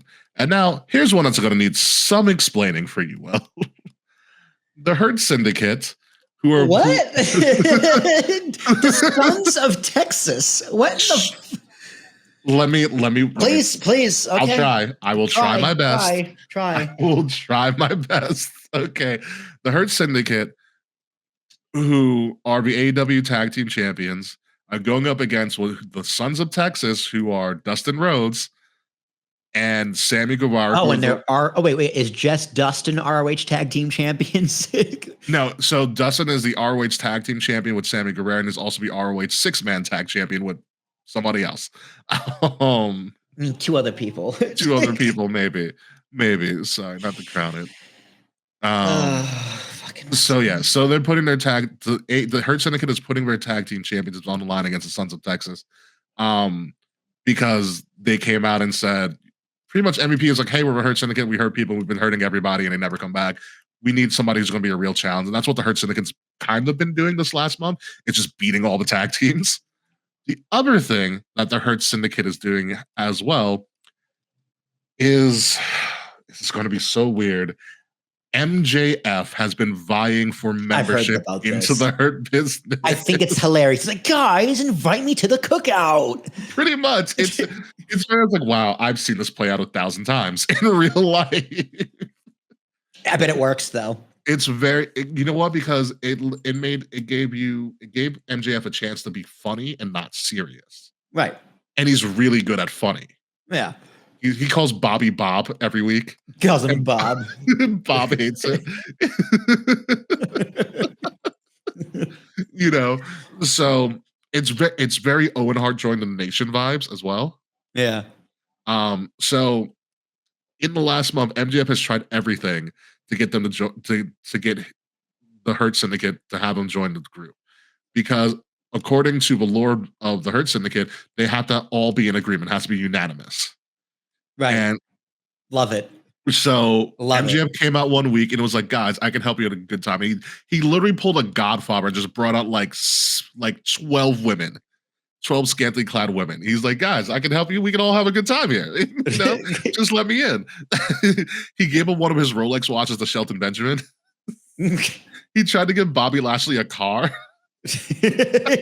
Why does he want to be in the Hurt Syndicate? So the thinking is he's going to use them to get himself back to the top of AEW. Oh, that's great. And MVP is he's like, I need a faction. And MVP is like, we can use MGF to get us to the top of AEW. So they're kind of going to play each other. Dude, it's a perfect story for these two. It's like they don't trust each other. They're waiting who's going to stab who in the back, and they both know it's coming, but you don't know who or what or where or when or why. Yeah. And so I think MJF came up and attacked the tag team for the Hurt Syndicate. He's like, I hurt people. You see that? I hurt people. Let me join. So as of last week on Dynamite, they officially voted. To have MJF in the Hurt Syndicate. What kind of grinds my gears about this is because when the Hurt Syndicate first came into AEW, they were handing out all of these business cards to what seemingly was all of these like African American or Black wrestlers, and to have none of them get accepted. And then MJF just waltzes his way in. Seems like a total backstab. But here we are. AEW. They kind of forgot their continuity, didn't they? Yeah. However, MJF is making this work. It is a very entertaining storyline. Dude, that's when you got to do it. If the idea is too good, but it doesn't make sense, sometimes it's just like, but the idea is too good. Like, we got to do this. It's such a good idea. Yes. According to Mr. Fretz, our little historian here, the RH 6-man are Dustin and the Von Erich brothers, the Sons of David. So they're called the Sons of David, which is Goldust and the Von Erich brothers, and the Sons of Texas are Goldust and Sammy Guevara, because that's a thing. It is very Owen Hart. Dustin Runnels, come on. Yeah. So, and it is very Owen Hart vibes, Fretz. You are absolutely correct. So with this, one of our bonus questions is, will MJF assist the Hurt Syndicate? I'm going to say absolutely yes. MJF is going to interfere in some way, shape, or form. Yes. And be that as it may, the Hurt Syndicate's going to win. This storyline's too good. And I don't think Dustin and Sami have a chance. Yeah, no, completely agree. Yeah. That's all there is really to it. Moving on to the Double or Nothing card. Again, I'm going to have to explain this one as well. We got FTR and versus Nigel McGuiness is wrestling again. Yes.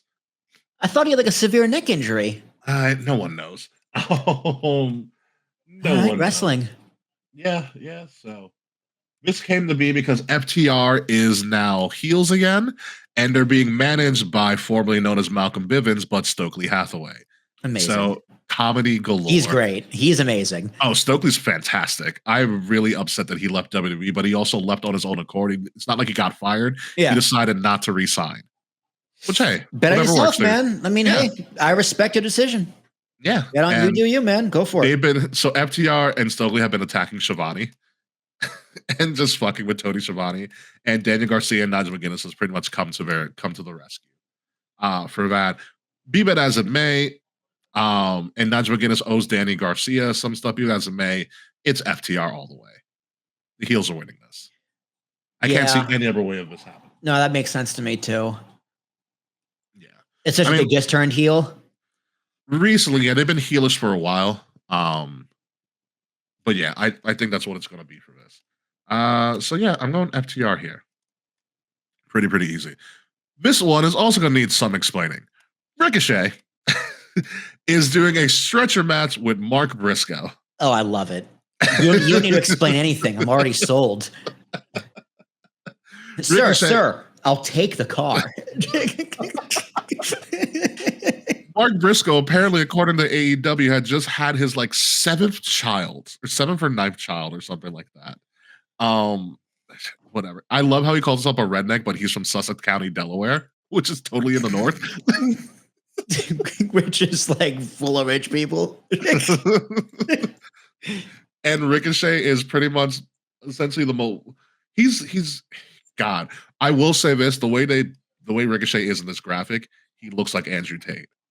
And I can't. No, he does. I can't unsee it. Like if Andrew Tate was just like, I'm just gonna drink and do more drugs, and drink more.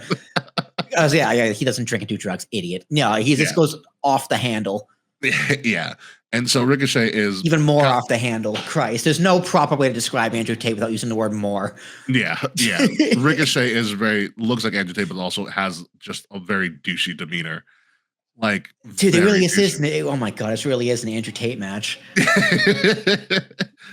I'm gonna go with Ricochet here because he's just a hotter angle, and Mark Briscoe is just Ricochet looks amazing. Like, I'm just gonna say it. I fucking love this photo of Ricochet because his in and on the attitude is I don't care. I'm rich. My wife's hot. Her music career is ass, but don't tell her I said that. I'm just gonna be over here. Yeah, I think Ricochet's winning this pretty clearly. He's on the up and up. He got into a Twitter war with Javon Evans the other week. I did. Yeah, I heard about he's been in a lot of Twitter beefs, to be fair. I think it's his character work, to be honest with you. Yeah. No, I mean, it's great. It's good. Yeah. It's very good. He's a very, very good heel. And another person who is 100% correct for leaving WWE. And they kind of gave his spot, sort of gave his spot to Carmelo Hayes. Kind of. I think Carmelo Hayes is on TV every week. And I think they're going to, and him and Alistair are having fun matches. Yes, of course. Yeah, him and Alistair are having a lot. That was the Ricochet spot, man. Have fun matches. Mm-hmm. Even the Miz is good though. The Miz is great in whatever he does. I'm gonna go Mark Briscoe to be different. I'm gonna go Druggy Tate. More Druggy Tate. So did you hear about the Miz has a new television thing? Yeah, he's hosting American Gladiator. Yeah, like the third remake of American Gladiator. So good for him. And also, what is it? Freaking Braun Strowman apparently has a show coming out even after they fired him. Yeah, I heard they kind of brought him back. I think the disagreement was his money. Yeah, so the thing with Braun, I think the thing is that they did a show with him where like after every wrestling event, he goes to like a restaurant and has to eat everything on the menu. I was like, wow, I wonder why they didn't use Braun Strowman enough in his last run. They're trying to kill him every week. He's gonna have fucking indigestion. Yeah. God, he can never get off the toilet. Yeah, well, good thing he has the places I've pooped at, so you know if he's been there before. That's true. That is that's just a very fat guy thing to do. Dude, if I lived on the road, I'd do it. That's hilarious. It's hilarious. But I don't travel enough. Well, travel more than me, really.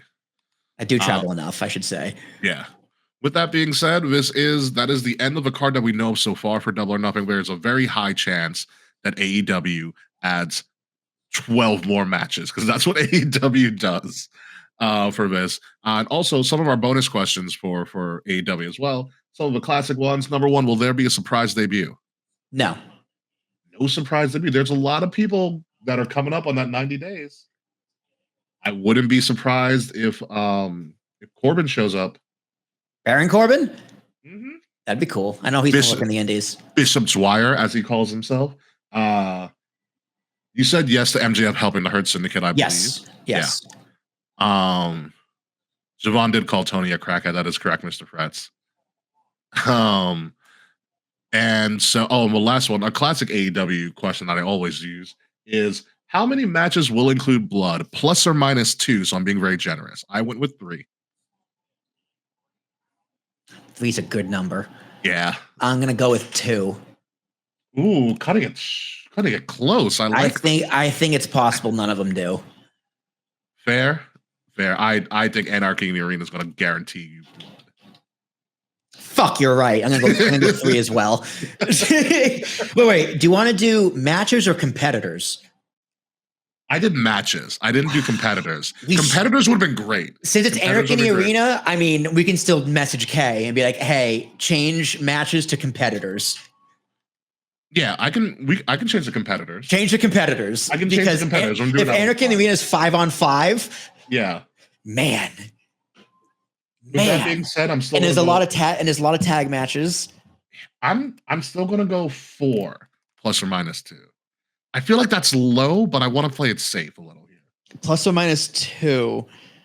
So I can go as low as 2 as high as 6. So you're gonna go 2 to 6. Yeah. Oh man. Fretz is going 5. It's a hard one. I'm gonna go 3. I'm gonna take the under. You're I'm gonna take the under. Take the under. Take the under. All else spells take the under. Now we got 1 to 5. 1 to 5. Yeah. So for me here, to grade this, I actually kind of have there's enough decent storylines in this PLE that I think this could really work out really, really well. So I'm actually gonna go 8 here for them. Dude, if this is the full card, it's a 9. Easy. Like if this really is but they're probably gonna add more. They're gonna add like 2 or 3 more matches. I mean, but if they don't add matches, add it's a great card. It's a good add card. Beats. Like what? Who said that to you? It's music but no beat.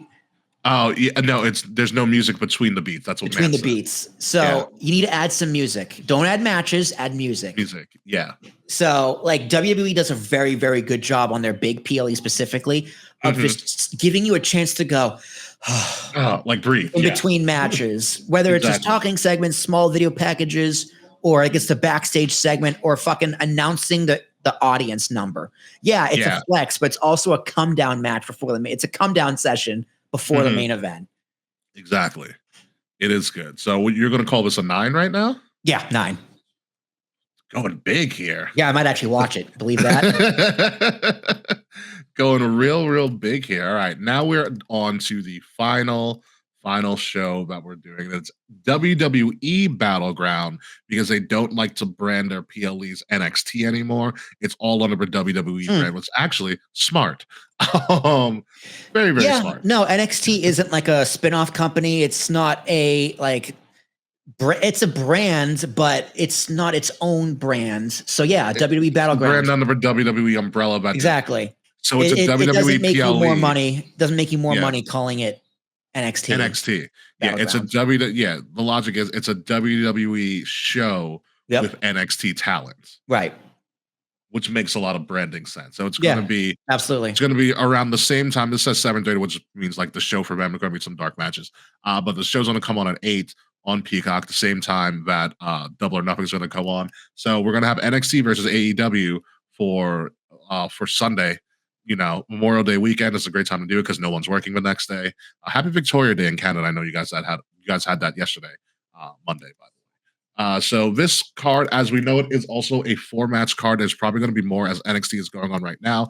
Fretz, I think, is watching, and so he'll probably update us on the card as we go. But what I believe is going to be the main event is my second favorite boo in all of wrestling, Stephanie Vaquer, NXT Women's Champion, is going to put her title on the line against Jordynne Grace. Jordynne Grace winning the qualifier and the NXT Women's World Championship.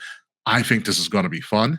This is as of right now, this is the only women's match in WWE this weekend for them, as we just lost Will. So I can talk. I can still hear you.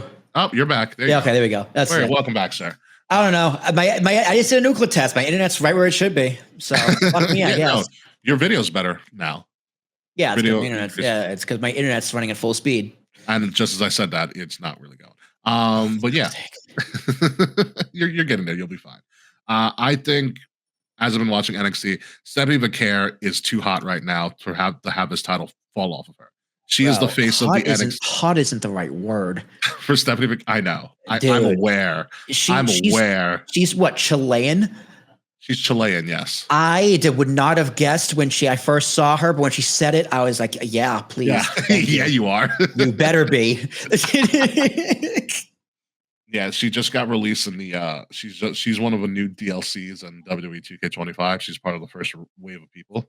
I got my new wrestling crush. It's okay. As soon as I laid eyes on Stephanie Vaquer, I was like, "This is my wrestling crush." This is my sorry, Roxanne. You're cute as a button, but you're cute as a button.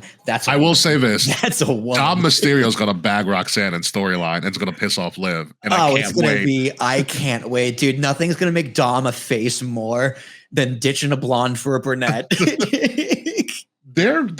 Mysterio's character is just Pete Davidson. Yes. And yes. It's incredible. Dude, they need to announce that he's from Staten Island one week. Have Pete Davidson walk him to the ring. Yeah. So and I love that he's doing the Eddie look. Mm-hmm. All right. So do you remember when Stephanie Vaquer was a free agent and she did that Forbidden Door match with Mercedes? No. So that's when everybody started to realize who Stephanie Vaquer was. So she was racking up titles all over the place. She did a Forbidden Door match with Mercedes, blew the roof off, and then like a week, and then like 2 or 3 weeks later, WWE signed her. And everybody was like, "Oh, it was just a tryout match." WWE was like, "We like her. Thank you, thanks, Mercedes." Yeah. Like, oh, she's wrestling Sasha Banks. Let's see how she does. Good enough. Better. Exactly. But yeah, no, ever since Julia's officially on SmackDown and Roxanne is officially on Raw, Stephanie Vaquer is the face of this women's division. And she's going to hold that title forever. You know how good Stephanie Vaquer is? She did one of Charlotte Flair's original like transitional moves where she like wraps her legs around the head and like bashes the head in. Uh-huh. And she's been doing that forever, and people love it, and they hate it when Charlotte does it now. Oh, yeah, it's great. It's great. It also helps that Booker it makes people think that she's stealing from Charlotte, stealing from her. Yeah. That's how much they hate Charlotte.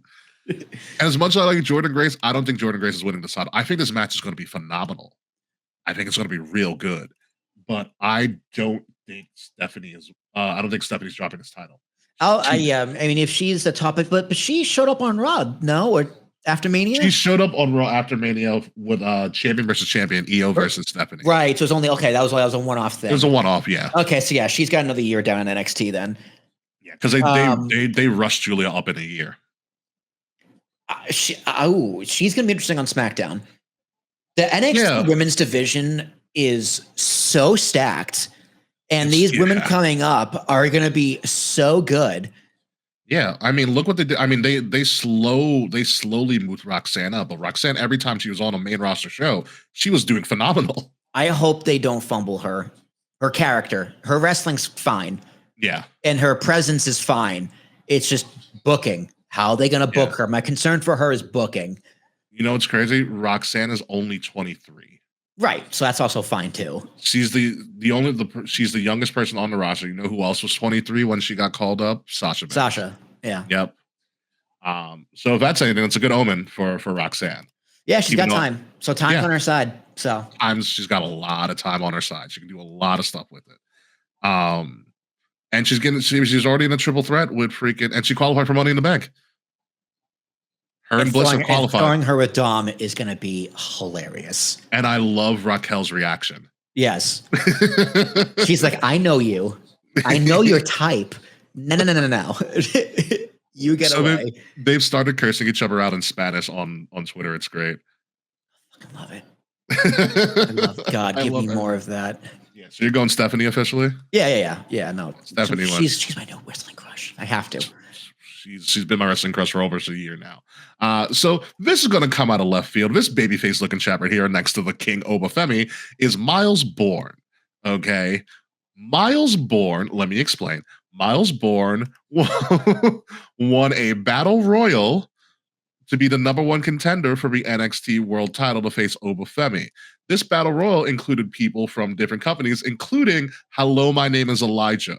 Because yes, Elias returned under his TNA name Elijah. Oh, Elias! Guitar and he was amazing. He was literally the surprise entrant for the battle royal. So everybody was in the ring when the lights went out, and when you heard the guitar strum, and the place went nuts. Love it. Yeah, he's like, "Who's ready to walk with Elijah?" And you can see on his face, he was so happy. He's like, I love this gimmick. Dude, it's a great gimmick. Him with the guitar, being a face or a heel, no matter what, it works. It works out. So Myles Borne. Who the fuck is this guy? It looks like he vacations on Martha's Vineyard. This fucking guy. If you ever see him wrestle, he has the body complex of a young Randy Orton. Okay. He kind of wrestles like Randy. He kind of has a little bit of a lisp/speech impediment, but that's also because he is legally like hard of hearing.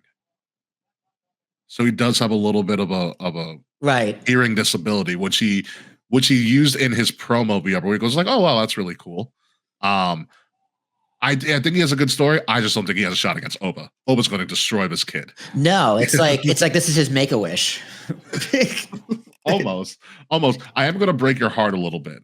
It is rumored via photos that he actually is the one that is dating Stephanie Vaquer right now. Oba Femi? No. Oh. Myles Borne. Girl. You're making a mistake. This guy's almost good looking. We already said it's not about looks. In this case, it is. God. Oh man. I mean, when you're like legally deaf, looks will help. Looks will go hard of hearing. He can still hear. He can still cut a good. Right. No, like legally deaf people can still hear. There's different classification. Be it as a man, Oba's winning. Yes. You don't take this off of Oba, not for the summer. Yes. Yeah. I can't wait till they bring up Oba though. I will tell you. He looks like fucking what's the German guy's name? Imperium. Gunther? The other guy. Ludwig Kaiser. Looks like Ludwig Kaiser's younger cousin. His 24-year-old cousin. Freaking Ludwig. All right, moving on to a very interesting match for the first time ever The TNA World Championship is going to be defended on WWE TV. Joe Hendry's putting his TNA title on the line against Trick Williams. Trick Williams has been doing double time on TNA and NXT. Where he's actually in a tag match on a TNA, I think it's like Resurgence or something like that this Friday. So TNA is also involved in this big mega weekend of wrestling. Awesome. By the Love way, it. by the way, featuring NXT talent. This is a wild card for me because Joe Hendry, whenever he's done with TNA, is going to WWE. He's a lock. At this point, he's a lock. You know, so I don't think it's out of the realm of possibility that a WWE talent wins a TNA World Championship. Yeah, but then he has to go to TNA for like a program or a few months, at least a few months. If Slammiversary isn't doing well with ticket sales, I can see them giving it a Trick.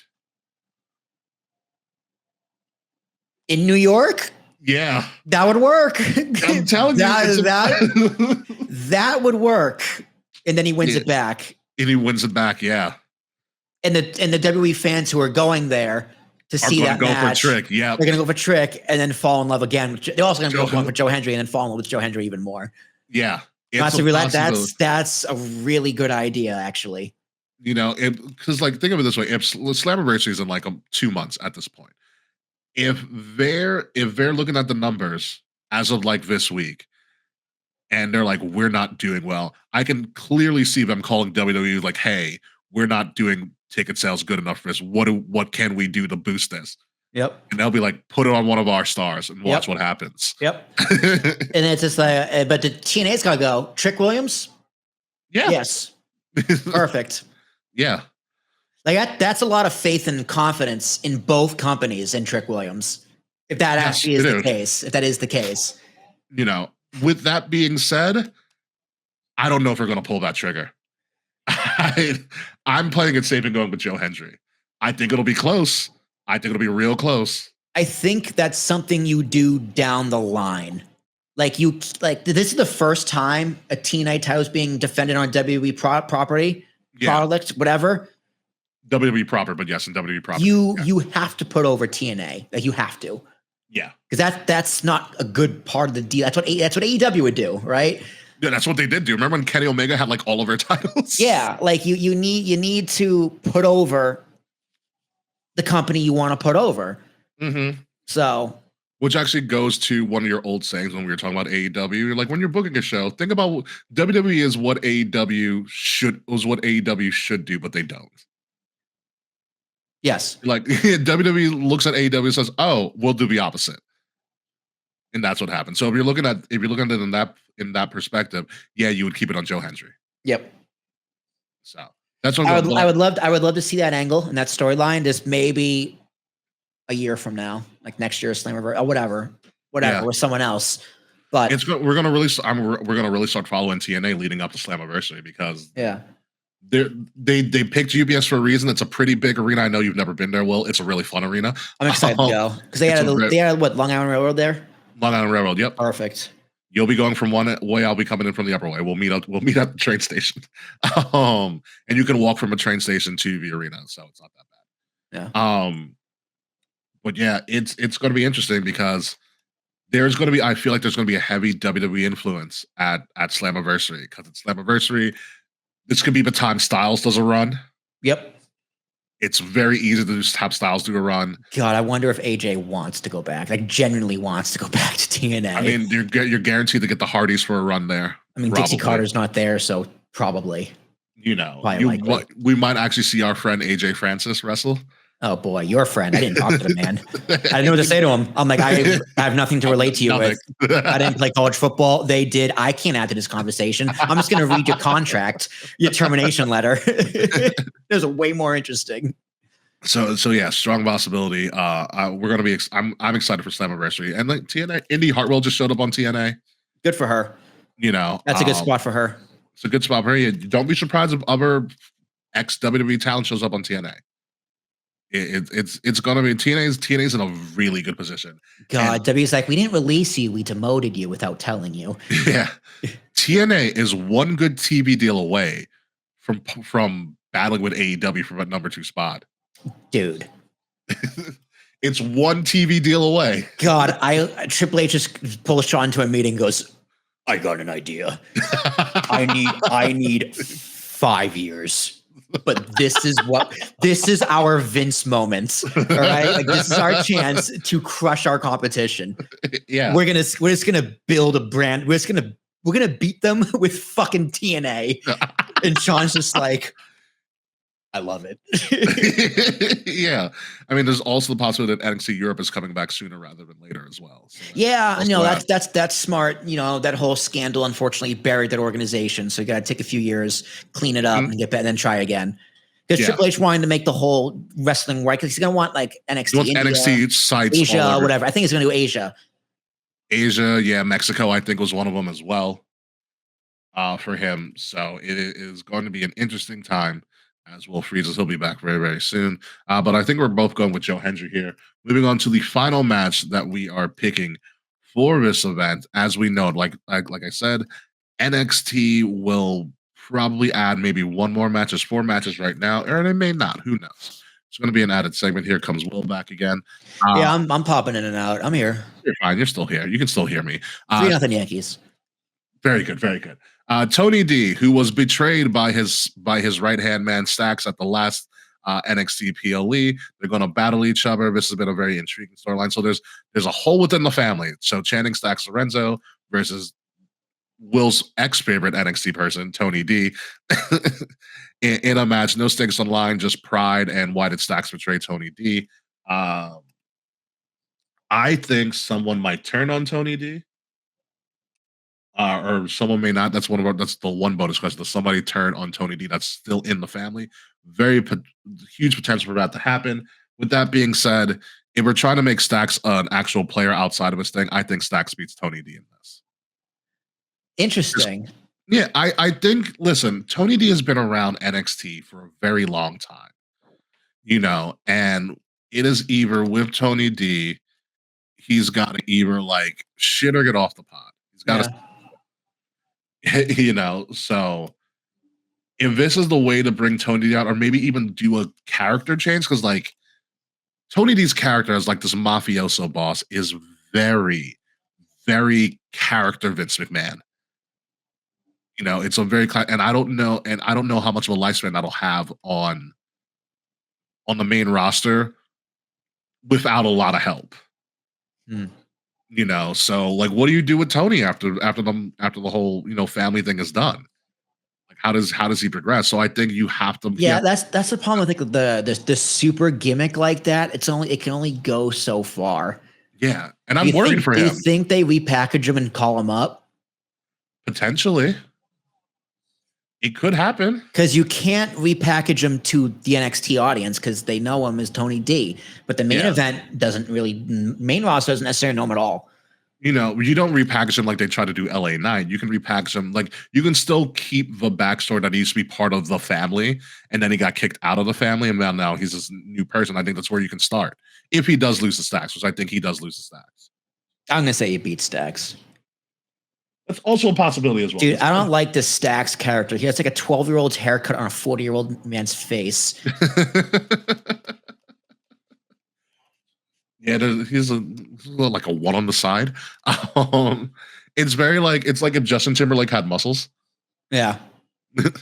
And things like that. So it's interesting with Tony D because like, what do you do if he loses, and what do you do if he wins? So it's a matter of what happens. So do you think someone turns on Tony D? You're gonna say no? No. I'm gonna say no. Yeah, that works. I'm going with my heart here. I love Tony D. You do love my fellow Italian. Hey, I'm sure. I'm sure you do. So that is the final event that we're doing. We're going to crown NXT Battleground. This is the one I'm going to watch as I have Peacock, and I'll probably watch Double or Nothing the next day or something like that. Although I am probably more excited for Double or Nothing than I am for Battleground as a whole. With that being said, NXT barely fails to impress in any way, shape, or form. And so I'm gonna go 8. I think Battleground and Double or Nothing are going to be on the same level. I expect Double or Nothing to outshine them because it's just going to be a bigger event. But NXT is always going to be quality for me, no matter who's in charge, for the most part. So that's just how you are in NXT.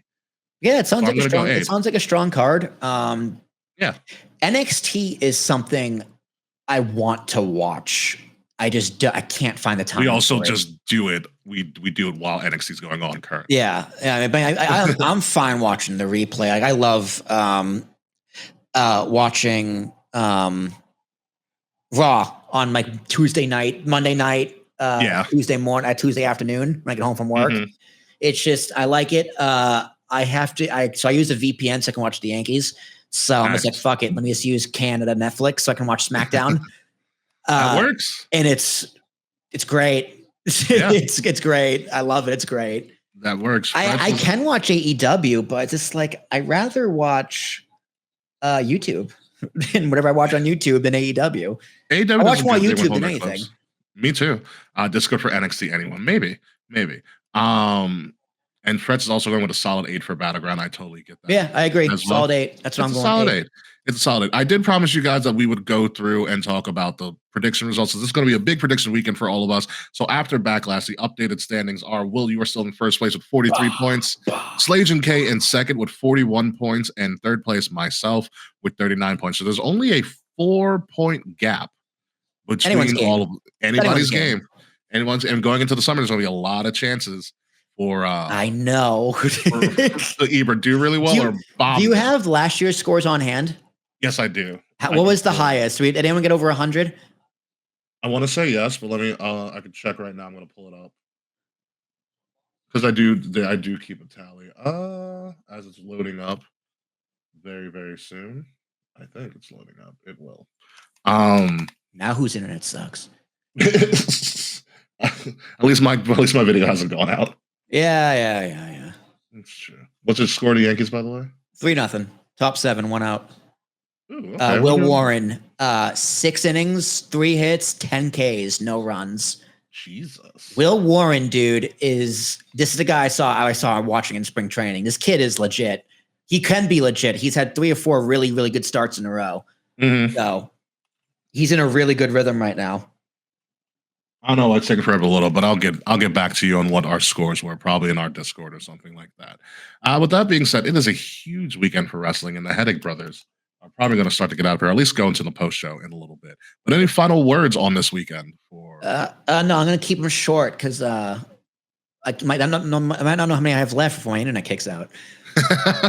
So, all right, we're gonna go straight. It's Willie T. You know how it is. Yeah, we're gonna go straight to the outro, ladies and gentlemen. You have been listening to Kings of the Rings podcast, episode number 407, the Headache Bros. So you're going to have a massive headache going on to this weekend with all the wrestling going on. TNA Friday, WWE Saturday Night's Main Event on Saturday, AEW Double or Nothing on Sunday, NXT Battleground on Sunday. Remember, you can follow me at Ambassador Biggs across all social media outlets. BIGZ Ambassador Biggs, Facebook, Instagram, Twitter, Snapchat, some people's DMs, less people's text messages. Ambassador Biggs. Follow Kings of the Rings podcast at KOTR_podcast across all social media outlets. Like, share, subscribe.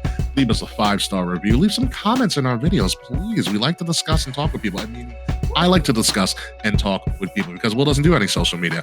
Make sure if you're listening to us on Wrestle Addict Radio, the crew for the Common Wrestling Podcast. Follow Wrestle Addict Radio socials at Addict_Wrestle on Twitter and at Wrestle Addict Radio, all one word, everywhere else. Willie T, what do you got? God, I had something, but I don't remember what it was. So, I don't know if my headband helps or hurts my headaches, but I'm still wearing it. I feel like it does. It's a little tight, but what are you gonna do? Yeah. I got a big head. I got too much hair. It's probably got too much hair. That's true. You do got to cut it a little bit, right? Yeah. Next week when I get back. Get back from? Where are we going? And of course, just at the end, we lose Will one more time. He's getting back from somewhere, but apparently it's completely classified that I can't ask him where he's coming back from. So as we wait for Will to return, we'll finish that. When we come back, hopefully next week, we'll talk about everything that happened. We're going to start building towards Money in the Bank. We're going to start building all in. We might start talking about TNA. So until next week, folks, and welcome back, Will, finally. Goodbye. Good night. We'll see you soon. And Will's still not back yet, but whatever. We'll figure it out later. I'm here. Fuck you, Slack. Fuck you, Slack. This has been a Wrestle Addict Radio branded podcast.